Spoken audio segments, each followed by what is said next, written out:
it pretty much stuck with the overall bias that we were thinking the entire time. Because remember, despite how drastic that 5 minute was, remember, closed candles means everything. Like when the candles are active, it means something, of course, but you can't really jump for it because it's not closed yet. Like let's say if you had a bearish candle here, a bullish candle here, and this right here is the H1 time frame, and you had a bearish candle here. At this point, it's like this on H1, right?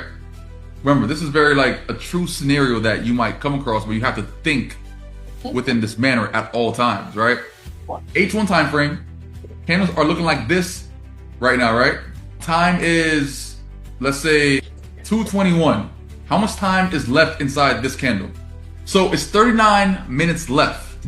Is this a good indication that this market is ready to sell off? What should you be doing to indicate that, all right, you know what, I'm comfortable with entering here? Like, what are some steps that you could do to help better or help strengthen this analysis? So on a 50-minute chart, you might see like a drastic push, like that kind of stuff. But a few things is like, okay, did it actually break structure? Like what is going on, right? Pretty much like if this entire area, all like right here, was highlighted, that could have been just this entire setup based off of just this entire square, like right here, right? It doesn't really indicate too much because remember, it depends on when it gets close to like, let's say 251. This candle closes in the next 9 minutes, and all of a sudden, now this happens, right? Now this candle, instead of looking like this, now you're just like this. Is that still a good opportunity, you think?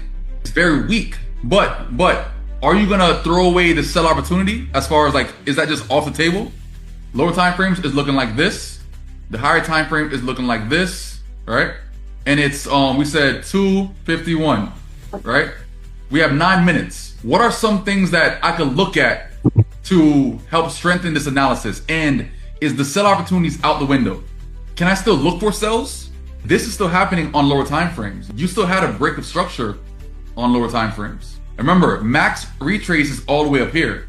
So this can go all the way here and still be bearish. This can also be in the range of a lower high point. This could have been a fib from point A to point B on your fibs, 88.6%, and still been a valid push, which means that the next candle at this point could have been easily, it opened, spike up there, and by the time that it closed, boom, covers that entire wick area, and then all of a sudden now it's a bearish variation. So you got to pretty much look at those fine details that pretty much could actually make or break the setup, or if the setup is still valid based off of what time is it.